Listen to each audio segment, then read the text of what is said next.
Hey, what's up guys, it's Red here with another Fire Emblem Mythology video. This video will be on the Fire Emblems throughout the Fire Emblem series.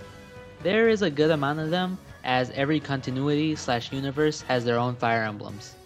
But before we get started, if you have any feedback or questions, make sure to let me know in the comments below.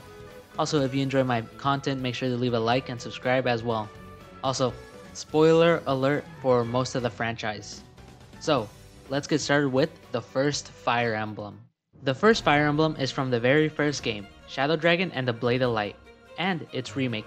It also appears in its sequels, Mystery of the Emblem, with a remake as well, and Awakening. Also, while not appearing in Gaiden / Shadows of Valentia, the games exist in the same world as the games with the Fire Emblem, which is called the Binding Shield. The Binding Shield is shown to be a golden shield with 5 stones embedded into it. The 5 stones were Argent, Sable, Gules, Azure, and Vert, with the names meaning and representing the colors of the stones, with Argent being silver, Sable being dark brown, Gules being red, Azure being blue, and Vert being green. The Binding Shield was created from one of the Divine Dragon Nagus' fangs, just like the Falchions, and was originally used to seal away the Earth Dragons that were becoming evil and feral. The Binding Shield was stolen by the founder of the Kingdom of Arcanea, who renamed it to the Fire Emblem, and removed and sold the stones embedded in the shield. It was wielded by Duke Kartas, alongside the legendary hero and wielder of the Falchion, Anri, to fight against the Shadow Dragon Medius. The shield was passed down the Arcanean royalty, until the revival of Medius, where Nina entrusted it to Marth to use against Medius during the events of Shadow Dragon. Marth would get the shield again to fight the forces of the corrupted Harden, and to get the stones that were lost from the Binding Shield. So, eventually, Marth was able to get them, and the White Sage Goto was able to make the Binding Shield whole again. And Marth used it alongside the Falchion to finally slay the Shadow Dragon Medius. Afterwards, the shield stayed with the descendants of Marth, with their kingdom being called Ylisse. And due to the power of the Fire Emblem, after the schism, the stones were distributed to the other kingdoms around the kingdom of Ylisse. The next wielder of the Fire Emblem was the most recent king of Ylisse, Chrom, who fought against Plegia and Balm to get some of the missing stones. The rest of the stones came from an ally of Ylisse, Regna Ferox, and the daughter of Naga, Tiki. With the complete Fire Emblem, Chrom performed the Awakening ceremony to upgrade the Falchion into the Exalted Falchion, so that Chrom would be able to seal away their biggest threat, the Fell Dragon Grima, which, this is the last appearance of the Binding Shield as of now. So, that was the Binding Shield. Now onto the next Fire Emblem, which is the Fire Emblem of Genealogy of the Holy War and Thracia 776, the Crest of Velthomer, which is the crest of the House of Velthomer, which actually isn't shown off at all, and in the epilogue of Genealogy, it's referred to as the Hono no Monsho, which means Emblem of Flames, and is described as a mark of justice, which is a reminder of the crimes that the House of Velthomer committed because of Arvis. And that's it for the Crest of Velthomer. So, now on to the next one, being the Imperial Seal of Bern, first appearing in the Binding Blade and appearing in its prequel, the Blazing Blade. It was used alongside the Binding Blade by the hero Hartma to seal the demon dragon Idun, and during the events of the Blazing Blade, it was stolen from Bern, which was required so that Prince Zephiel could legally become the next heir to the throne of Bern. So Lyn, Eliwood, and Hector were ordered to retrieve the crest back by the Queen. It was eventually returned to the royalty of Bern, and during the events of the Binding Blade, after Zephiel ascended to the throne of Bern, he used it to free Idun and start his conquest over Eleb. However, Zephiel's sister, Guinevere, stole the seal and was able to take it to the protagonist of the Binding Blade, Roy, who used it to unseal the Binding Blade. So, that was the last time the Imperial Seal of Bern was used. Now, on to the next one, which the next Fire Emblem is from the Sacred Stones, being the Sacred Stone of Grado. It was one of the 5 Sacred Stones that was used to seal the Demon King For Mortis. And due to the burning rage from the Demon King, it was called the Fire Emblem. And during the events of the Sacred Stones, the Prince of Grado, Leon, split it into 2 and used it to revive his father, Vigard. But to do so, Leon exchanged his soul and got possessed by the Demon King. and the Sacred Stone of Grado was destroyed. Also, 3 of the 4 remaining Sacred Stones were destroyed by the Demon King's forces as well. However, the twins, Erica and Ephraim, were able to defeat Formordis and seal the Demon King away in the remaining Sacred Stone, the Sacred Stone of Raustin, essentially becoming the next Fire Emblem. And that was the Sacred Stone's Fire Emblem. Now, onto the next one, which is Lehran's Medallion, from Path of Radiance and Radiant Dawn. Lehran's Medallion was used to seal the Goddess of Chaos, Yun, after her counterpart, the Goddess of Order, Ashera, planned to kill Yun, but Lehran, her closest consultant, asked her to seal her instead. Ashera did so under one condition: the human/Beork and the Laguz should not have any war between them for 1,000 years, or she reunites with Yun and destroys the world. Due to Yun being trapped in the medallion, it exuded chaotic energy that only people with a balanced soul could hold onto. Eventually, a few years before Path of Radiance, the Mad King Ashenard obtained the medallion and started to plan a war to free the Dark God inside. And to do so, he kidnaps the Heron princess, Lilia, and a woman named Elena was told to take care of her. However, Lilia fails and perishes due to using too much of her strength. But before her death, she tells Elena to hide the medallion, and Elena leaves with her husband Grail. After living peacefully and having 2 kids, Ike and Mist, Grail touches the medallion on accident and goes on a rampage until he was stopped by Elena. But Grail unfortunately kills his wife in the process. Grail forbade Ike from touching it, and Mist inherited the medallion due to Mist having a balanced soul. Eventually, during the finale of Radiant Dawn, the chaotic energy was growing stronger, and Mist asked Micaiah, who was possessed by Yun at the time, to free Yun. And then Micaiah was able to free Yun, and Ashera goes back from a promise to talk to Yun about what to do with the humans and the Laguz. And she turns most of the intelligent life in Tellius into stone. Only a few were able to resist Ashera's power, like Ike and Micaiah, so they went on to fight Ashera to save the people of Tellius. And that was Lehran's Medallion. Now, onto the next Fire Emblem, which is from Fire Emblem Fates, the Omega Yato, also known as the Seal of Flames, which I've already talked about the Yato in a previous video and the origin of its name, so check that one out. The Yato becomes the Omega Yato after being given power by the Rainbow Sage and reacting with the 4 sacred weapons from Fates after Corrin encounters Anakos when he reveals himself. After transforming into the Omega Yato, the golden blade turns chainsaw-like and gains a red and yellow aura, gaining the title as a Fire Emblem.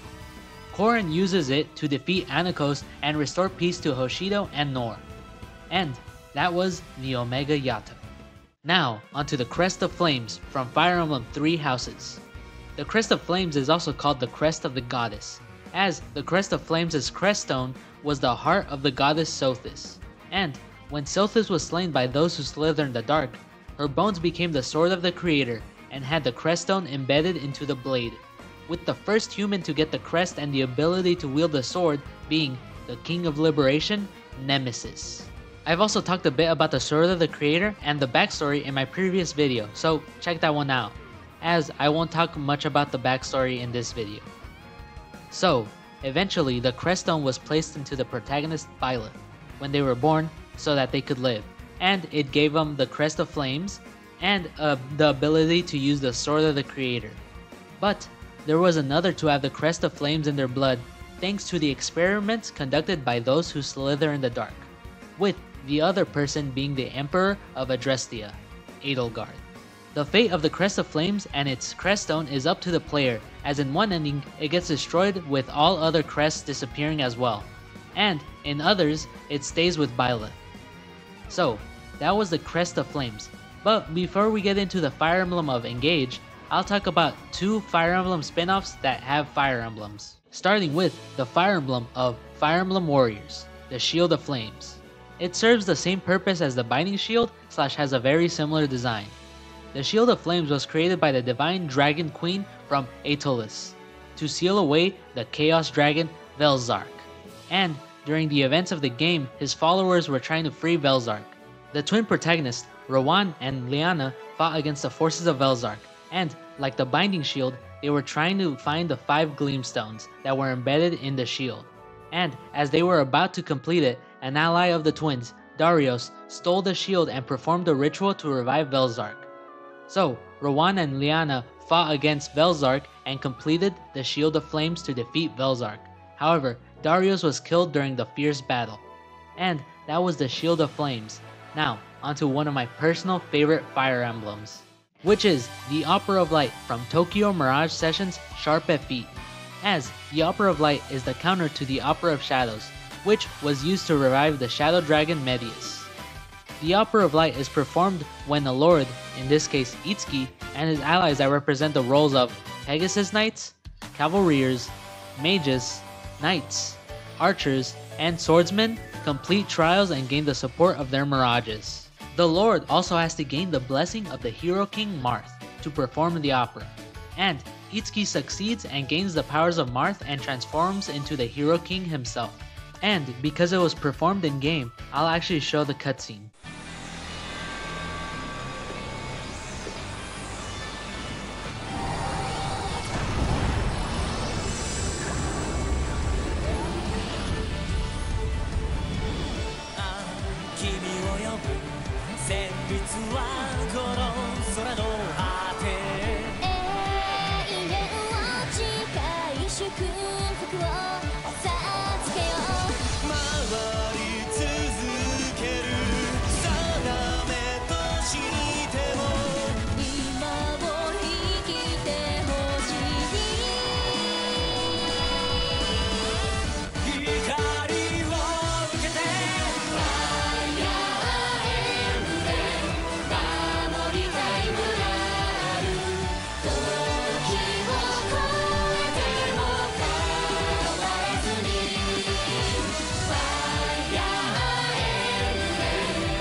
Man, it's so cheesy, but I really love it. I think it's peak, but enough about that. I will say that the next Fire Emblem is a large spoiler for the most recent FE game, being Engage. So if you don't want to get spoiled, skip to the next chapter being End plus Announcement, because I'll talk about something important. So, the Fire Emblem from Engage is the protagonist themselves, Alear. Alear becomes the Fire Emblem of this game after dying and being brought back as a corrupted because Alear protected Vale from being attacked by Sombron. After Sombron uses the power of the 12 emblems with the singular wish that they could grant altogether to bring the continent of Gradlon back, which had a portal to other worlds. So, Alear was about to die again as a corrupted, but the 12 emblems had something up their sleeves. So, they used their power to revive Alear.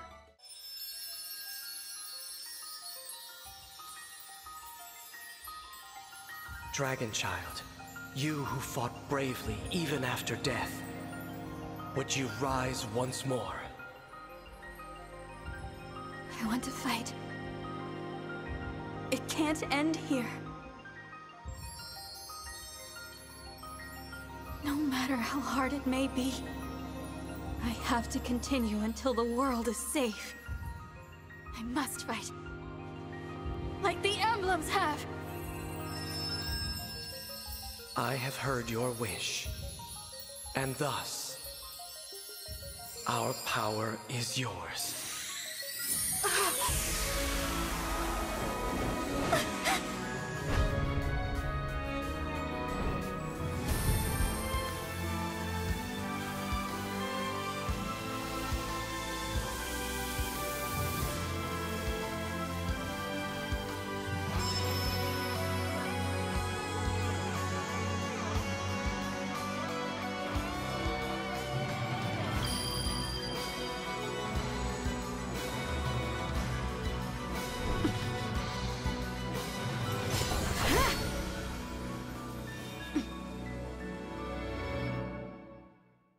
which means that Alear becomes the 13th emblem, the Fire Emblem. And yeah, that's real in-game dialogue. And Alear and the other emblems with their allies fight together to stop the fell dragon Sombron.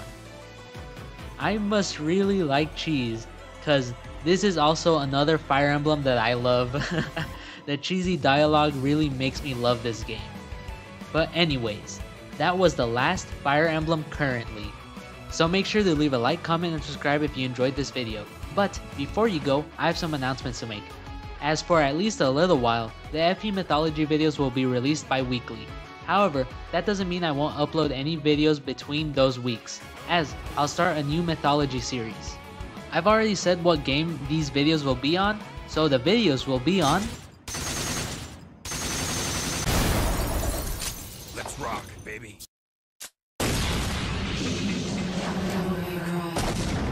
Yes, the next video will be on DMC and the Devil Arms. But because I started my YouTube channel with FE, I know that a lot of FE fans who watch my videos might not know what Devil Arms are. So, the video will be an introduction to DMC's Devil Arms. But if you haven't played any DMC games, you should definitely try them. Except 2. So, stay tuned, and thanks for watching, liking, and subscribing. I really appreciate it and enjoy interacting with you guys in the comments. So, thanks for watching.